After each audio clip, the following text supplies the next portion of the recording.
Hello there, my name is Marcelo and welcome to Game Domain. Today we will be bringing you another startups video, but as you probably could have guessed, it is different from our others. In this one, we are going to be ranking all the Nintendo, PlayStation, and Xbox startups. And as all our loyal domainers probably know what I'm about to say now, this is an opinionated list. If you disagree, cool. Let us know what your list is in the comments. Just keep it civil, and try not to start arguments over meaningless disagreements. Also, the following consoles will not be on the list, since they don't have any startups. Any Xbox 360 variants, the Xbox One S, the NES and SNES, any 3DS variants that include the 2DS, the PS4 Pro and PS4 Slim, and any non-Nintendo, PlayStation, or Xbox console. People love to say we forgot things when often they don't exist. Let's start off at number 25 with the PS Vita. This startup is just completely boring and has nothing interesting about it. It starts off with a PlayStation logo, some boilerplate info, and then another loading screen. The background is dull and there's just absolutely nothing eye-catching here. No colorful images or animation or anything. Just the red outline on white text over a black background. Easily the worst out of all the startups on here. Number 24 has to be the Virtual Boy. The startup is not super inviting with its all red text and dark background. Not only that, it's accompanied by the really crappy sounding jingle. That thing really failed in a lot of ways, huh? 23 brings us the PlayStation 4. For a console series with some really nice startups, the PS4's is just bland. It's basically the home console version of the PS Vitas with the PS4's menu theme playing. Very disappointing, and a big downgrade from Sony's previous home consoles. At number 22, we have the Nintendo DS and DSi. Like many of you, I have a lot of nostalgia for this startup, but couldn't find anywhere else to put it. Like with the Vita, it's just the logo showing up with some warning info. Not much more to say about the DS startup other than it still holds a special place in all our hearts. Number 21 brings us the 3DS. Not a strong showing so far by the handheld consoles. The 3DS startup definitely looks a lot nicer. The 3DS logo appears on a black background with some red wave-looking things, appearing in a nice sound effect to accompany it.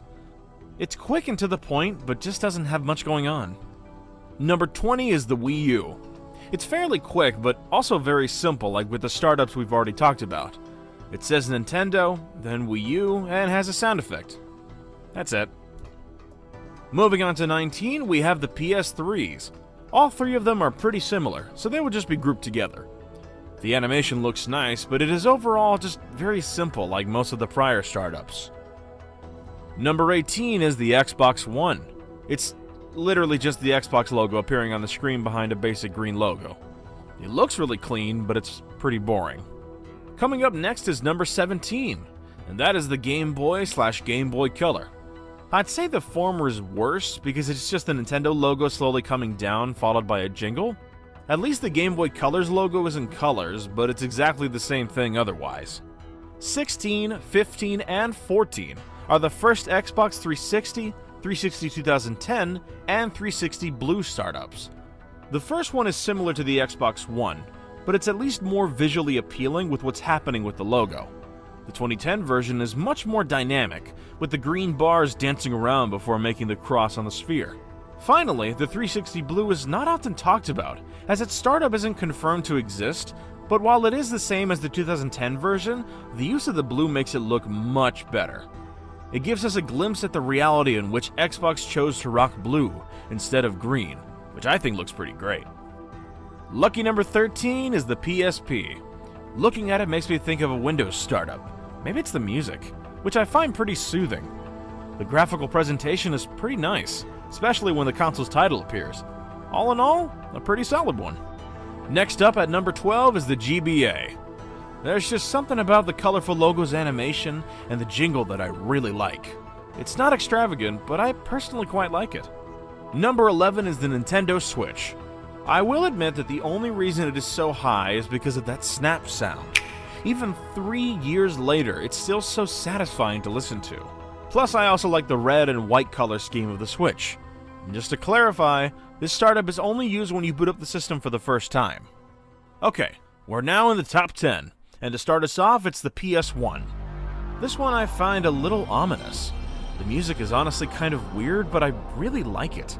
It makes the PS1 sound like this weird machine that will make you experience new, mysterious adventures. It's really well done. At number 9, we have the Unused brand ID for the Xbox One. Man vs. Machine are the ones behind the current Xbox One startup, and this one is just another prototype that they had created, that Microsoft ultimately rejected. The animators wanted to show how Xbox was evolving to become more than just a platform for video games. That's why the logo seems to morph so much. I find this one pretty interesting as a concept. It might be a tad too long for my liking, but I like the idea behind it, and find it was well executed.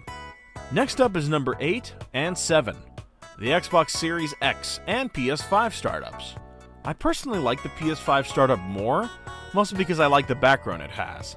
I find it more interesting than the all-black Series X. However, I like the music used for the Xbox more. It looks and sounds like a logo you would see in the beginning of a movie.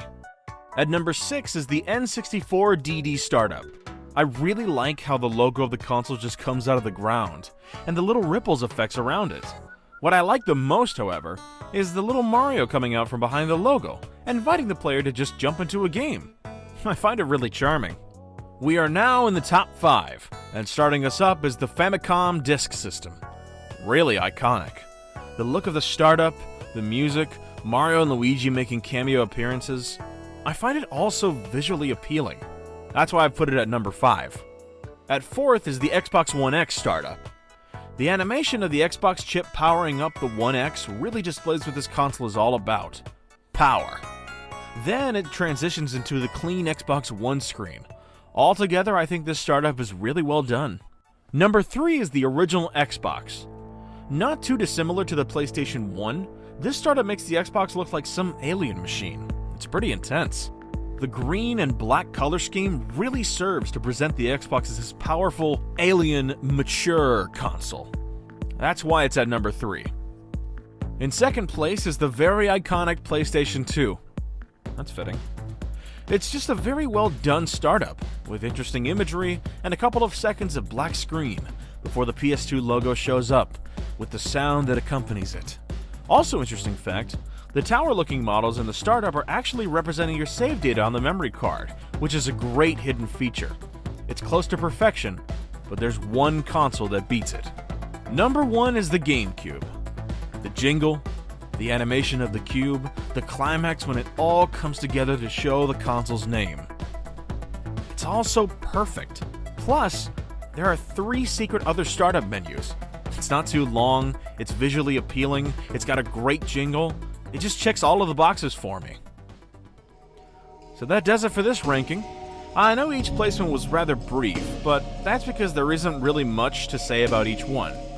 Anyway, if you enjoyed this video, be sure to subscribe, like, and join our Discord. And remember, no one is wrong for liking different startups than you. We just ask that you act civil in the comments to people that disagree. This has been Marcelo with Game Domain.